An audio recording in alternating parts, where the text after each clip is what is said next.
Ladies and gentlemen, Sam Brinton finally made his first court appearance this past Wednesday. So he and his lawyer tried to do it virtually.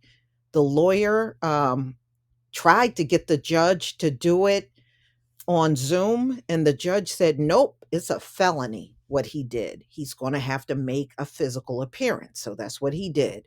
So, former senior DOE, Department of Energy official Sam Brinton, he appeared in court on Wednesday and he's facing charges stemming from a September baggage theft. And that was at Minneapolis St. Paul International Airport, where he stole luggage from a woman that was worth $2,325. So he didn't even check in any luggage, but they have him on surveillance going to the carousel and taking this expensive luggage. So that occurred on September 16th, 2022, according to a criminal complaint filed in Hennepin County Court. Brinton could face up to 5 years in prison and a $10,000 fine as a result of the incident. The hearing was originally slated for December 19th, but was delayed till February 15th after a request from Brinton's defense counsel.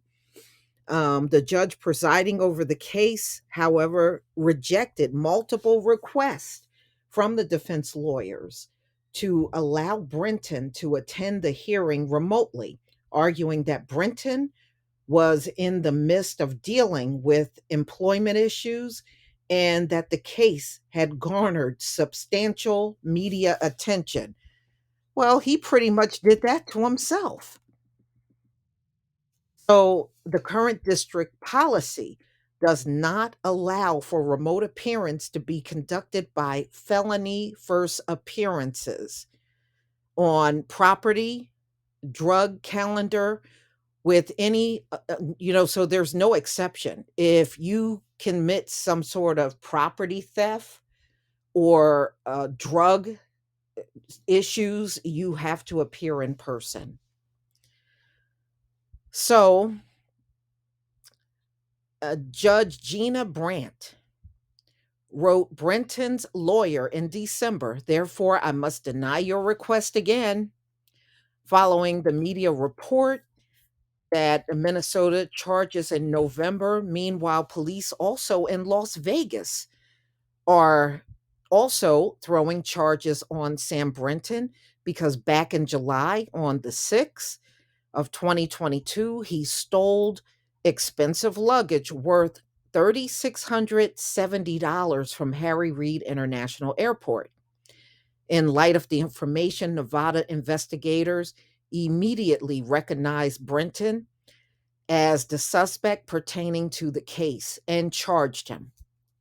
Brinton could face up to 10 years in prison for the alleged theft of the bag, which contained jewelry valued at $1,700, clothing $850, and makeup worth $500 in Las Vegas. In December, Brinton appeared at a court hearing in Clark County, Nevada, where attorneys agreed on bail in this case of $15,000. Brinton was booked and released. The DOE announced on December 12th that Brinton had departed from the agency. So he was fired from Biden administration back on December 12th. A spokesperson for the DOE said the agency wasn't allowed to comment on personnel matters. The agency, though, had faced pressure from Republican lawmakers over Brinton's employment status and security clearance. Now, they said he couldn't answer any questions. He didn't know his own job. That's what the Republicans were accusing him of. They said he had no clue to what he was doing every day. And it was pretty obvious. The reports detail Sam Brinton's thievery are bizarre and disturbing. Rep. Jim Banks of Indiana, a chair of the Republican Study Committee, told Fox Digital in December Americans deserve transparency about who and what their taxpayer dollars are funding. Senator John Barrasso of Wyoming, the chair of the Senate Republican Conference, questioned the Energy Secretary Jennifer Granholm of the DOE's vetting process for employees and appointees. It is clear as day that felons should not hold security clearances. Brasso told Fox News Digital. For months, I've been demanding answers from the Department of Energy on their failed security clearance process. Secretary Granholm has provided me none. So, what they're saying is he shouldn't have been in there in the first place. He should never have held that position. So, from what I'm hearing, he really did not pass the security clearance.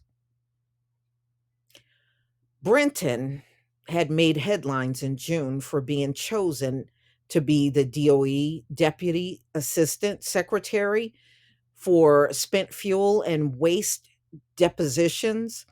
Brinton was one of the federal government's first ever non binary officials. A lawyer representing Brinton did not respond to requests for comment. Yeah, he held that position and he really wasn't fit for it, according to what they're saying. But we've seen that. Don't we see this in everyday jobs? And we know the person is not qualified to be there, but they'll sit there. Oh, well, you got to help them through it. Oh, they just help them. No, you know what? Y'all can go somewhere and sit down. When it's anyone else, you'll just show them the door. You ain't worried about helping somebody, but you want someone to always help you. So I'm glad that, they're getting moving on his trial. He do need to pay. Federal charges are appropriate because airports are on federal ground, and that's where he stole the luggage. So, and then at one point he lied and said that he left the luggage in Las Vegas inside the hotel room. And the hotel staff said there was nothing left. His room was empty. So not only the luggage, but all of the content inside of that luggage he stole. He stole all of it. And he actually took 3 trips with the stolen luggage. So you can't even say, well, I picked it up by accident. If you didn't check in a bag, you shouldn't have been near the carousel. But y'all, please tell me what you think about this story. Please leave your comment and subscribe. Don't forget to hit on the notification bell, and I'll see you on the next video. Peace, family.